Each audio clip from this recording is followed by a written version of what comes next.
Évangile selon Matthieu, chapitre 28. Jésus s'étant approché leur parla ainsi. Tout pouvoir m'a été donné dans le ciel et sur la terre. Allez, faites de toutes les nations des disciples, les baptisant au nom du Père, du Fils et du Saint-Esprit, et enseignez-leur à observer tout ce que je vous ai prescrit. Et voici, je suis avec vous tous les jours jusqu'à la fin du monde.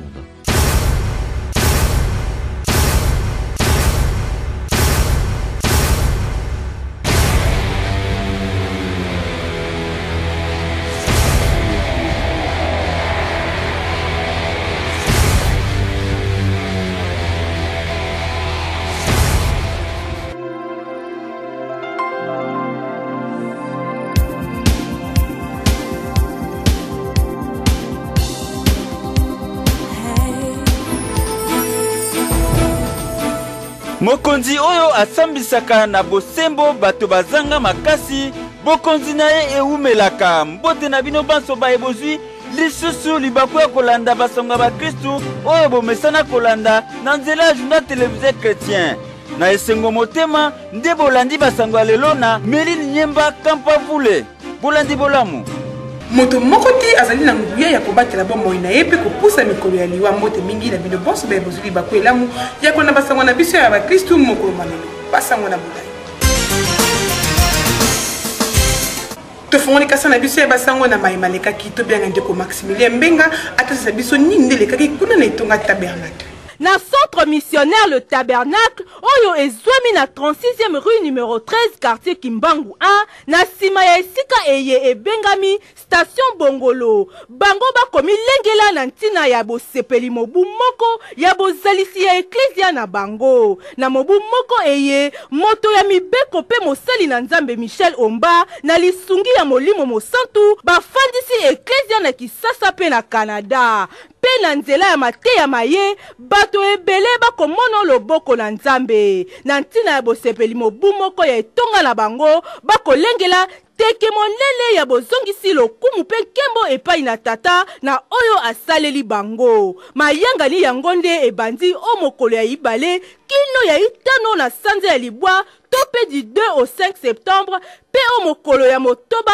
tope le 6 septembre pe basepeli mobu ya eklezia ya bango elongo na basali na Nzambe lokola Toma na Nzambe wala muchenga malashi, moseli na Nzambe banguka, yemei moto na Nzambe, pe moto na mibeko, Michel Omba, pe basali basusu. Tika ete yawe azwa lokumu na nyonso. Mikolo molekinde bandeko ya chemin de Maus bataki litono na mililu bazalaki na yango, Yves Pan azalaki kuna. Lobby Molekinde ezalaki souka ya deuxième édition ya 50 journées de prière, de délivrance et miracle na etonga na kolo sur le chemin de Maus épouse du temps de la fin. Oyo mokambi ezali bongo couple Mukandi, Monseigne Nzambe Ari Mukandi na mosakoli na kolo Petroni Mukandi. Na mateya na bango bayebaki na kolobana na bana na Nzambe ete bandi makosalela Nzambe na motema pe na mabanzo na bango mobimba. Lisusu basengaki na bana na Nzambe oyo babebisa na mosala na kolo bayeba kozonga na kati kosalela ye pe. Monsakoli na kolo Petroni Mukandi alobi boye na nzela ya journal télévisé chrétien.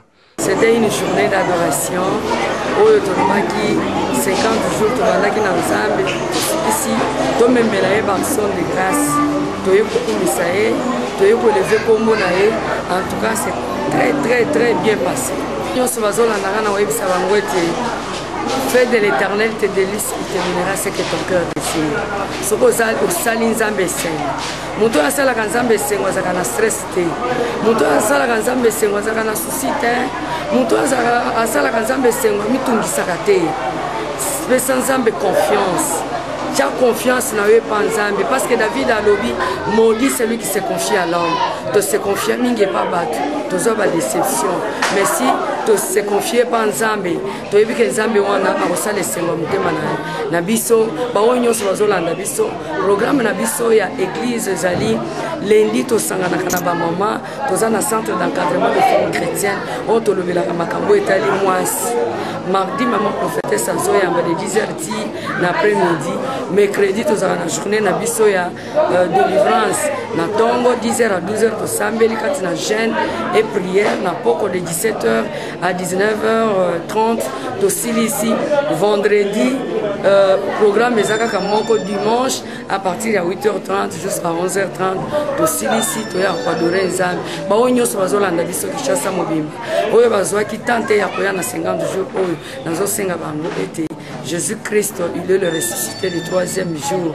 Il est le Dieu aux possibilités illimitées. Lisanga kokekofa baketeki kuna na kananga pona kubalisa bana na nzambe. Ivipan zonga lisusu. Pona koluka kimia na mabota nde bandeko ya communion chrétienne pour la restauration des couples et familles na Mokuse Kokekofa bakitaki na province ya Kasai occidental na kananga kuna na territoire ya Mweka epai wapi bandeko bautaki bipai na bipai pona 5 jours ya conférence de restauration des couples epai wapi couple coordonnateur Serge Lukanga bayamamaki kitoko na bandeko nyonso ya Mweka na Mosai na Nzambe David Mukeba mokambi ya Église le Sion mokolo ya liboso Mosai na Nzambe Serge Lukanga ayebaki na kopesa liboso babala ni nyonso matena o etali mama na likambo na bango mais de l'ordre data maison na sima na miso ya administrateur ya territoire ya Mweka Tambwe Akaumbu mot d'ouverture esimamaki na mama coordonnatrice Mireille Lukanga na sima mabala esalemaki mokolo ya suka mokolo ya samedi epai wapi 135 couple bandimamaki kokende na mariage civil pe religieux na sima wana Mama Mireille Serge Lukanga bayebaki na kopesa bango biloko ya kolata toyoka ndenge bandeko babala ni balobi na nzela ya journal télévisé chrétien. Po papa Serge Asabola moya okabele biso mabala tozala na ignorance to bando ebate auto monitor les bala ezanango na valeur. Nde yango wana tona isengo tozana territoire awa ko signer ba mikanda l'état libana ngai ezalaki na Zambe yebani te mesikawa yebani na leta pe na mboka pe na église na baninga tout bayebi pe bapesi biso babage ya o symbole ya kolakisa na baninga poteno ezali bala esi esalami déjà ye moko pe coordonnateur ya Kokekofa Serge Lukanga alobi boye tolobi nanu merci na Nzambe oyo asaliki mokolo lelo toya kokutana na province ya Kasai occidental précisément la territoire ya Mweka epai wapi toye kosalisa enregistrement de plus de 135 mariages. Impression na biso eza nini? Impression na biso eza esengo komona ke mokili mobimba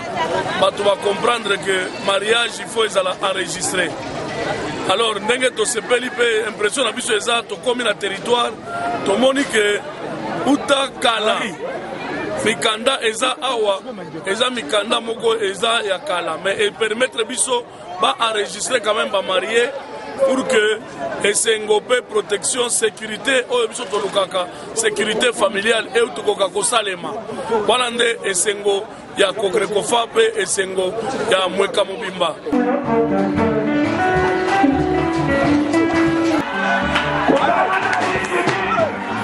Na lisano ya botopi nde lobi moleki ekolo Brésil ekutanaki na ekolo Allemagne.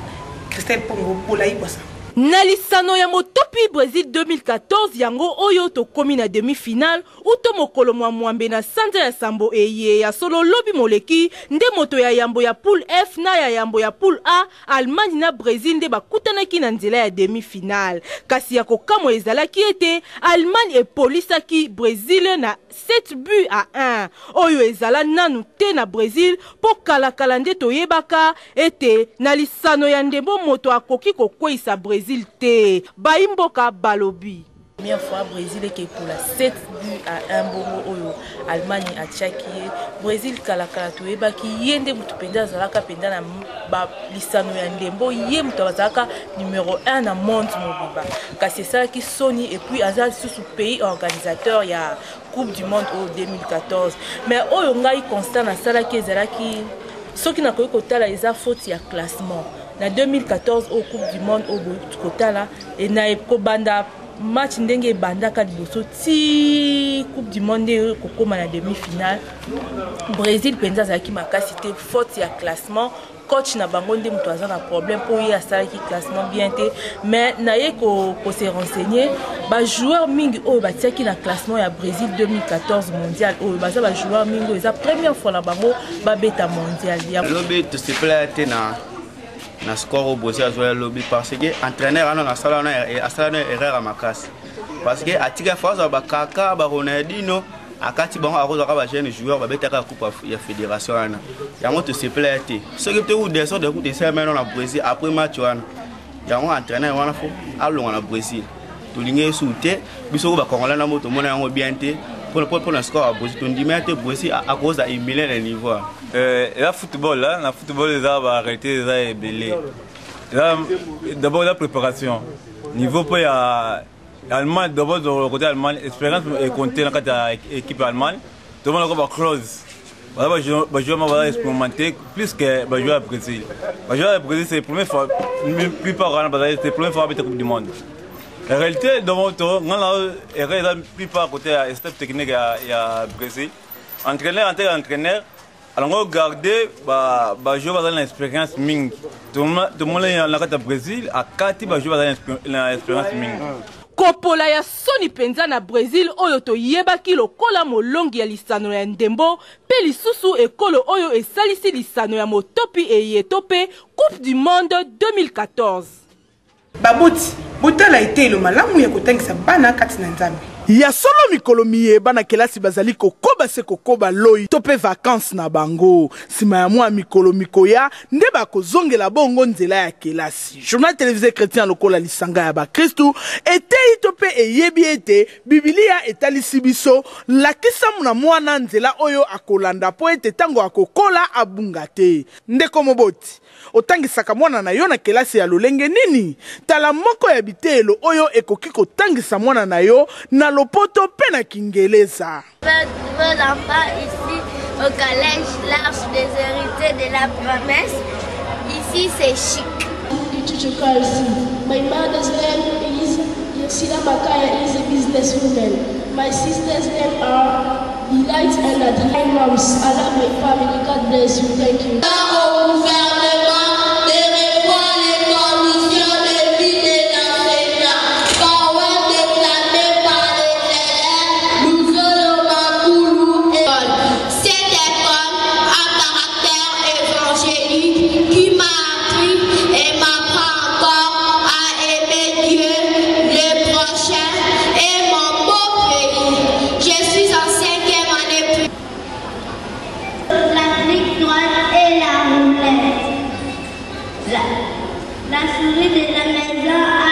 na bilili ya Olivier Mukendi to na nini ndezali kuna na etonga Dieu vivant. Na sima ya mobembo na ye ya mboka Brésil epai wapi akendeki kopalangisa nsango elamu nsango ya lobiko nsango ya bonsomi ya nkolo na biso Yesu Kristu mosakoli na bikolo ne masekatenda na bozongi na ye na kisasa alali te atelemi na ntina ya milulu minene e akobongisa na ntina na kokumisa bato banzeneneke ya nkolo na biso Yesu Kristu mabongisi yango nde esalemi na boulevard Triomphal uto mokolo ya zomi kino zomi na sambo kobanda ngonga zomi na mibale kino zomi na mwambe tondimete ya solo bana na nzambe nde toye penza ebele koyoka eloba na nzambe pe mingi mingi kobenga baye bazali na ino na mokili ya molili mpo ete baya bakuta na nkolo Yesu Kristu bakaba bomoi na bango bakoma ya solo penza bikelamu ya sika ya nkolo wana ne nzambe asepelaka. Soyez bénis tout le peuple de Dieu après cette long voyage missionnaire au Brésil. Voilà, nous sommes au retour ici en République démocratique du Congo. Et là, on a cette grande vision sur l'invention évangélique. Ça veut dire une nouvelle stratégie pour gagner les âmes selon ce 21e siècle. Yango na kosenga na ba na nzambe nyonso lokola milule kozala le 10 au 17 na boulevard Triomphal tozana besoin na nzambe au contribuer na chaise moko ya plastique na sengi kobanda na baautorité ya mboka kobanda na bafonctionnaire bana nzambe nyonso boza kolanda biso partout na mokili mobimba précisément na Kinshasa na Congo Brazza na baprovince nyonso toza na besoin ya contribution ya chaise na yo na sengi na bacommerçant na bachef d'entreprise ba honorable député bana nzambe nyonso selon niveau na yo selon classe sociale na yo toza na besoin ya contribution na yo na chaise moko parce que toza kovise à peu près 100 000 chaises pour la croisade de wana nzambe na ngai apambola bino. 5 maladies qui rongent l'église de mon pays nde milulu ezali kokoba kuna na etonga centre Philadelphie elongo na mosali na nzambe Roland Alo mangongo ya Esther Kingi. bokono itano oyo ekosuwa eklesia ya ekolo na ngai nde malakisi ya kilo penza yawe asololaki na mosali na ye Roland Alo oyo azali mokambi ya centre missionnaire Philadelphie. Kelasi eye ebandaki uto mokolo ya sambo ya sanza eye pe kokoba kilo mokolo ya zomi na moko na nzela ya bokutani eye moto na nzambe Roland Alo akotalisa polele mambima ye monguna satana akosalela pona kobebisa eklesia na nkolo. Atalisaki ete lolenge moko bokono ya nzoto ezali bokono ya molimo mpe ezali kasi soko moto asali keba te bokono ena ekoki komema ye na liwa. Ezali kokoba se kokoba kuna na etonga la résurrection elongo na mosali na nzambe Dominique Ngoi yango ezali bongo impact de l'évangile. Na centre évangélique ya résurrection mayangani na o etali impact de l'évangile e kokoba se kokoba tina ya bokutani eye ezali pona kotalisa na libota na bana na nzambe ete posa na yawe ezalaka mosumuki akufa na masumu te kasi ayeba na kobongola motema po ete akoto obokonzi ya likolo mokolo na mokolo bato bakoya meke koyoka liloba na nzambe pe ebele na bato bakobongola motema pe kopesa bomoi na bango epai na nkolo boyeba ete mayangani yango ekokoba se kokoba pe kosila mokolo ya eyenga moye oyo tozali kosambela po te yango nde ezala lokola eloko oyo botama na mitema baninga ezali ya koyeba ke évangile yango nde mama likambo oyo lingomba asengeli kopanza bisika nyonso po te bato bakota na ntembo na nzambe. La responsabilité qui nous est donnée, c'est d'expliquer au peuple de Dieu que l'Église n'est pas seulement là pour prendre les gens au ciel. Le christianisme, c'est Dieu qui va amener le ciel sur la terre. C'est pour cela que le Seigneur nous a appris à prier. Il dit quand vous priez, priez de cette manière, que son royaume vienne et que sa volonté soit faite sur la terre comme au ciel. Ecclesia, toteleme pe tosalela liloba na nkolo pona kotondisa bokonzi na likolo. Impact de l'évangile nde moniseli eye yawe apesa na mosali na ye Dominique Ngoi Kabuya. Il est temps que l'Éternel agisse ne maimazali ko lengela makuna na etonga la restauration na bokambe mosali na nzambe Timothée Moshi. Alpha Michel Bumulo Olayi Bosanga. Na bokambe ya mosali na nkolo Timothée Moshi elongo na Ecclesia ya Restauration bazali kolengele milulu ya Convention Restauration Internationale 2014 na mama na likambo il est temps que l'Éternel agisse. Psaume 119-126 oyo ekobanda mokolo ya tuku ibale kino tuku ibale na sambo ya sanza sambo ya mobu oyo tozali na yango. Na Ecclesia ya Restauration oyo ezomi bongo na balabala kimpe motango ya zomi na misato binza pigeon commune ya Ngalema na ngunga ya zomi na sambo kino zomi na libwa na ndambo. Na yango mosali na nkolo Timothée Moshi pe abeti loseba na lolaka journal télévisé chrétien. Il est temps que l'Éternel agisse et qu'au banda le 20 juillet ti le 27 juillet. Pourquoi nous sommes posala awa pona ko yoka liloba na nzambe kumisa nzambe pe koyoka bamateya pe yamba losambo ya basali na nzambe pe kotinda losambo pe epai ya nzambe biso moko po ete nzambe a intervenir a agir na vie na biso bapeyi bakozala bateyi mosusu bakouta bamekili ya poto lokola évangéliste Ricky Lonald oyo akouta États-Unis d'Amérique lokola révérend docteur Joseph Okeleke oyo akouta Nigeria lokola ndeko na bino azali koloba sikasikoyo pasteur Timothée Moshi na bapasteur ya lingomba ya restauration nyonso oyo bafandi na nzinga awa pe na mboka Angola toya pe koteya na convention oyo kasi pe moto nemo leseli moto na nzambe docteur Soli Mukweze Emmanuel akoteya pe na convention oyo tokoya biso banso du 20 au 27 juillet 2014 na église de la restauration oyo ezali na avenue Kimpe numéro 13 na Biza Pigeon en diagonale ya Pelu Store poko nyonso na 16h tokozala wana po tokumisa nzambe toyokama te ya pe totinda losambo epai na nzambe mpona lobiko na biso ndeko mwana ya Delvaux Ipen Pigeon ma campagne mpe nzinga boya ebele kokumisa nkolo na ntina ya bosepeli nteke ya mibu tuku ibale na yoko ya eklesia ya restauration sanjola nde mayeba kosangisa elisara Gaël kuna na esika Grand Hôtel afa Michel Bomolo zonga lisusu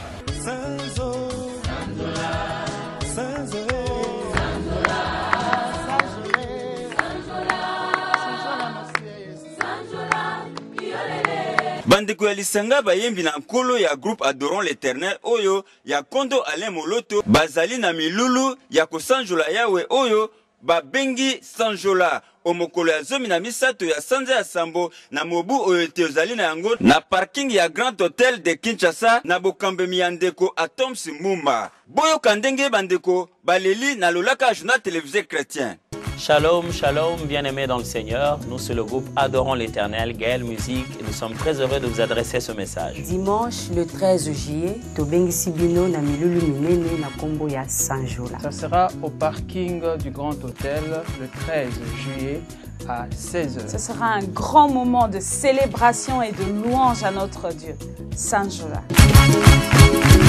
Balingami na Nkolo, Tobengi Sibino, na Milulu Oyo Monene, na Kombo ya Sanjola. Le 13 juillet, à partir de 16h, au parking du Grand Hôtel de Kinshasa, boya to kumisa nzambe to célébrer to louer to bina pona mokonzi wa pesa biso bomoyo wazali kola na nyonso. Mosali na nzambe Daniel Kawata azali kolengela mikolo mitano poso mizali koya. Christelle Pongo bolai bosanga. Paroisse protestante des instituts supérieurs de la Gombe PPISG na Bokuse balengeli mikolo mitano ya mabondeli oyo babiangi séminaire de la réussite kobanda mokolo ya zomi na minei kino mokolo mwa zomi na mwambe na sanza ya sambo eye na ngonga ya mitano ya pokwa kino ngonga ya sambo na ndambo ya sima ya zanga to du 14 au 18 juillet 2014 de 17h à 19h30 na etonga cité de la transfiguration na balabala mweka numéro 271 na commune ya Lingwala oyo ekambami epai ya motombwami Daniel Kawata référence Académie des Beaux-Arts na mama ya likambo Dieu veut ma réussite motei akozala moto na nzambe Oedraogo Adama ya mboka Luxembourg mosali na nzambe Daniel Kawata a pesi pole bandeko balambi tozali na milulu oyo tobengi séminaire de réussite eza mpo na bolongi na biso mpe tokoyamba mosali na nzambe moko akouta Luxembourg na Europe aoya kolendisa biso na sujet nzambe azali mpo na réussite na yo Dieu veut ta réussite alingi mpenza réussite na yo alingi olonga tokobanda yango le 14 juillet ti toye kosulisa le 18 donc ozali invité bino banso na cité de transfiguration oyo ezwami na avenue Mweka en face ya Académie de Beaux-Arts. Yo moto olembani na mikumba yaka elongo kobondela na bandeko boye ibolamu na banso tobenga afa Michel Bomolo alipse biso nini ezali kolengela makunda na etonga ambassadeur pour Christ elongo na mosali na nzambe Gary Kengi. Ecclesia les ambassadeurs pour Christ apesa na mokuse o ekambami na mosakoli Gary Kenge bakolengele milulu na tina etali rassemblement des aigles tope bokutani ya bampongo 9e édition oyo ekozala bongo omokolo ya tuki bale na ina ekino tuki bale na mwambe na sanda ya mwambe ya mobumo etozali na yango kuna na Ecclesia apese o ezwami bongo na balabala lunzadi motango ya mitano binza pigeon commune ya Ngalema na mama na likambo la pluie de l'arrière saison tolanda lolenge kani mosakoli Gary Kenge atefeli ololaka journal télévisé chrétien rassemblement des aigles na lingala balobi bosangani ya bampongo tebi ke soki bampongo basangani eza panga te avant basangana kuna na likolo lokola toyebi biso nyonso bala bato bamona baza bandeke bamona musika bazokita basangani mpo bayebisa bana na nzambe mayebango bamonaki likolo tala ntango tozalaki likolo oyo tomoni en d'autre terme ntango tozalaki na présence ya nzambe tala maye toyokaki maye tomoni toyei koyebisa bino ebongo parmi makambo oyo bango bamonaka parmi basango bayelaka biso eza na bamessage mosusu eyaka koapporter solution d'église to na mboka mosusu ezalaka baavertissement mosusu baza koyebisa bana nzambe lolenge nini ifo batambola na nini mpe eza koyeba ebongo na oyo tokosala ekobanda du 24 au 28 août le 24 et le 28 août tozali na bosangani wana le 24 c'est un dimanche bandeko basi bake losambo na pokwa tokutani awa toya tokutana toyoka tosambela toza na ntango moko ya motuya teme tolobi la pluie de l'arrière saison bandeko botala libaku lilamu oyo bandeko etonga apese bapesi biso po ete toyeba lolenge kani tokoki kotambola na bomoi na biso boye ebele nde yawe akopambola bino boye bolamu moko ya balinga journal télévisé chrétien azali bongo artiste décorateur akani kopesa na journal télévisé chrétien mbando na ntina ya mibu minei na bango tobianga ivipan atelisa biso bililibi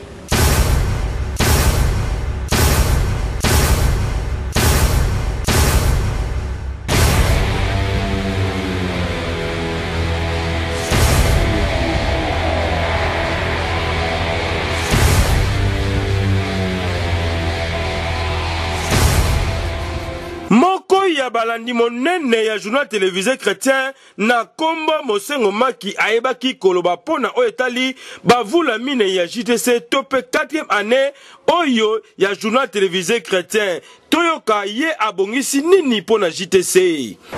nga fwe mosengo maki bomona oyo naza molandi monene ya JTC journal télévisé chrétien nga so ni journal télévisé chrétien te na malamu te yango no momona ngai mosengo maki oyo babina viko za goigoy te koza zoba za mabe luka mutoki na yo tanga fwe mosengo maki lelo na ko décorateur munene na so ba banderole ba décoration ba polo nyonso ngam na saka ba école ba église bien salle de décoration église ngam na décorango mais na 4e anniversaire ya JTC ngana ko sala eloko munene ba banderole pour se pesa bino papa masque ndeli boso fwe yivi pa kende liboso mama Esther kende liboso ngana za molandi munene ya JTC journée télévisée chrétien de son landango te na malamu te pour la ville Kinshasa na sala banderole munene mi don ba banderole belé pour na JTC bino ba pasteur kado ya bineza wapi ba frère kado na bineza wapi ba sœur kado na bineza wapi biso ba décorateur solo solo ba kado zo mona bongo bino ah botika 4e anniversaire kaka boy jamais totika te comme ça ba fidèle tozaka fidèle JTC yeso kozonga tozaka fidèle kaka journal télévisé chrétien moko oyo bozalaka nango na enguma kitasa na mboka RDC pe na Afrika ezali kaka journal télévisé chrétien JTC na bino bosunga yango nde nzambe tata na likolo akobakisa pe akopesa bino pamba te bosungi na eloko mosusu te bosungi kaka na musala na ye tokomi na soki ya basango na biso lokola bana na nzambe tokofanga makomi esantu na buku ya baluka mokapo ya mibale molongo na mwambe kinozo bibilia eteyi biso. Il y avait dans cette même contrée des bergers qui passaient dans les champs les veilles de la nuit pour garder leurs troupeaux. Et voici, un ange du Seigneur leur apparut, et la gloire du Seigneur resplendit autour d'eux. Ils furent saisis d'une grande frayeur. Mais l'ange leur dit, « Ne craignez point, car je vous annonce une bonne nouvelle, qui sera pour tout le peuple le sujet d'une grande joie. » Na losambo ya mokolo tokesengete yawe azala mobateli malamu ya pema na biso tosami soki yote masi ya ndenga esina kufa kala soki yote masi ya ndenga esina beba kala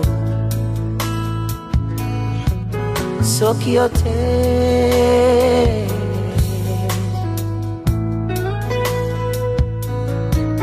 batia na liste ya liwa balengela ngapo na ku amen matundo mingi na Nicolas Bachi ezali na nsima ya caméra basango oyo elenganaki na Alpha Michel bomolo na masini na moni Thierry Mombaya ye kosete basango bana ego moko nsima ya moninga kaka nzela ya bitando te kasi na nzela ya internet na nzela ya www.asmusique243.com ngai de bino tokutani mokolo na vendredi elongo na mosete na bino Esther Keke otikala